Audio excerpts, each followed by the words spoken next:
The government wants to send you to jail. Yeah, up to 5 years in prison, $50,000 fine for the crime of journalism.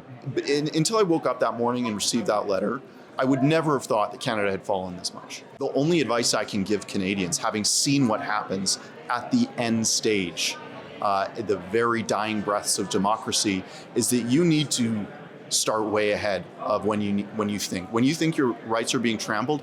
It is not an overreaction to be outraged and to stand up and fight back, because every moment counts, every right counts. Your freedom of journalism is just one. Freedom of speech, freedom of assembly, freedom of expression. All of these rights need to be protected, and you need to start at the beginning. When the government starts thinking that they can push their weight around and silence journalists, that is a 5-alarm fire that needs to be dealt with.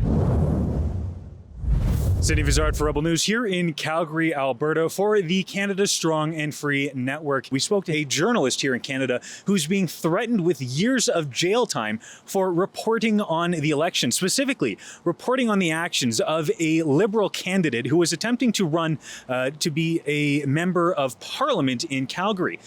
Keean Bexte reported on a situation regarding this individual, and by consequence, Elections Canada and the federal government followed up with Keean Bexte, threatening him with jail time and severe fines for doing what? Reporting. That's right. He was reporting on something that was relevant to Canadians during an election, and for that, the Liberal government has decided to take him to task, threatening him with 5 years in jail. I am being criminally investigated. I just received the letter from the government, from the Office of Canada's Election Commissioner, informing me that I'm being investigated for my reporting during Canada's 45th general election. My name's Keean Bexte. I am a journalist with Juno News. And the government wants to send you to jail. Yeah, up to 5 years in prison, $50,000 fine for the crime of journalism. And so what exactly was this reporting you were doing that has the government so distraught? We were covering a story during the federal election, the most recent one. It was an exclusive story, and it was some of the finest journalism I think I've ever done. If I, don't toot my own horn too much, it was really a shocking story that, was really well sourced, fact-checked, and we went so far as to hand deliver an envelope of questions to the subject of the story to make sure that we were getting a full perspective of what was going on. He refused. It was his choice, I suppose, but the story was the story, and we're not going to pull stories during an election for fear of reprisal after the fact. Our readers come first. We owe our loyalty to them, and they wanted to know what this, more about this Liberal candidate from Calgary Confederation, who was acclaimed in the nomination, and at the end of the day, the Liberals won that riding, even though he was fired from that riding after our story came out.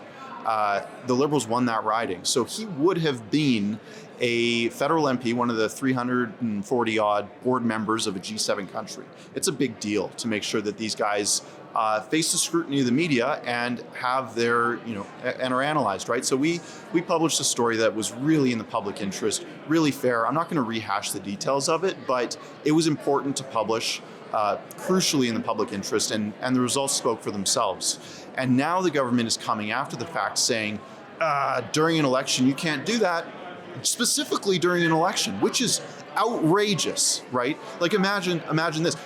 In Iran, they do the same thing. If you so much as publish something, or in North Korea, publish anything bad about the regime, you get locked up, you get thrown in a camp. So I think that every Canadian has an interest in that not happening here. Well, it's kind of like as though you were going to a parent-teacher interview and the teacher was like, I'm sorry, I can't show you their grades. Yeah, well, so from a lot of different perspectives, that's right. Even with this investigation from the federal commissioner, they won't allow us to know who complained about us. Was it the Liberal Party? Was it Mark Carney? Was it Thomas Keeper? We don't know. We don't have the right to see our accuser, which is, that's a huge issue, and it's I think. Something that needs to be sorted out real quick, because people are starting to wonder, an election could happen at any time. It's a minority government. The next election comes around. Are they going to be, are journalists like you, like me, and everyone else, all the way up to the Globe and Mail and the CBC, are they going to pull a story that may make Mark Carney look bad if it means that they could be threatened with 5 years in prison, which is a very serious prison sentence. This is federal time that would be served alongside the worst of the worst for journalism. Like, it's just, until I woke up that morning and received that letter, I would never have thought that Canada had fallen this much. Now, I would agree with you. If you were to get sent to federal prison, you would be with the worst of the worst. But in Canada, it seems like they would just be put on bail again. So I don't think you're going to have that luxury. Suppose the worst of the worst are on the street. Yeah. But what are your next steps here? What's your plan of attack? How are you going to handle this situation? Yeah. So, our lawyer is on the case, making sure that I dot my I's and cross my T's, make sure that we have the best defense possible to make sure that I don't actually go to prison. Of course, everything is in the air right now. We don't have much information from the commissioner. We don't have much information on why the government is so interested in us at Juno News. But everyone can see the full story at defendjuno.com. It's not a fundraiser. It's just like, you can check out all of the information. You can check out the accusations that I received in the investigation, all the paperwork we got from the commissioner. I want people to go see exactly what they are accusing me of here, because it is not something most people would expect to see in a free country. It's at defendjuno.com. It's not a fundraiser. People can contribute if they want to our legal fees. It's going to be like, I think we're already $15,000 in the tank. And if they do help us out, I appreciate it. But again, this is really just a rallying call for all Canadians to follow along with independent media, like independent news journalism, like Rebel News, like Juno News. We are on the front lines every election, sharing the news that the mainstream media refuses to. Even this story, I appreciate you chatting with me here today. Even this story, the mainstream media refuses to talk about, even though it impacts them very directly. Or maybe they just know, since they're taking grant money, they'll never be attacked like this. And we're only being attacked because we refuse to toe the government line during elections. I just had a final note there, and this situation reminds me of Apple Daily in China, and their executives were basically hauled away in handcuffs for reporting freely, and the current whereabouts of that individual is unknown. How concerned are you that Canada is heading in the direction of China? Well, I was in Hong Kong during the uprisings there, and I was really inspired by the people who fought for their democracy, who fought for their rights to self-determination when everything was against them. And honestly, my heart still goes out to them because of the situation that they are in now, despite their best efforts to protest. The only advice I can give Canadians, having seen what happens at the end stage, the very dying breaths of democracy, is that you need to start way ahead of when you think your rights are being trampled.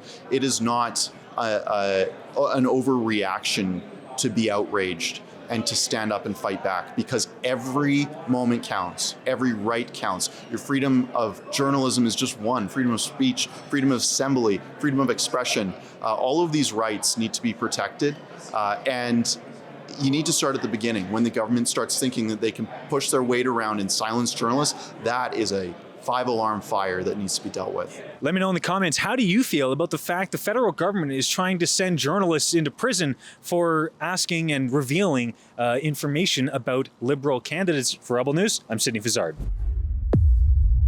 RebelFieldReports.com is where you have to go if you want to see the latest from our independent journalism. Remember, this content is brought to you by you. We take $0 from the federal government. It is thanks to your crowdfunding that we are able to do the reporting that we do. And you can support that at RebelFieldReports.com.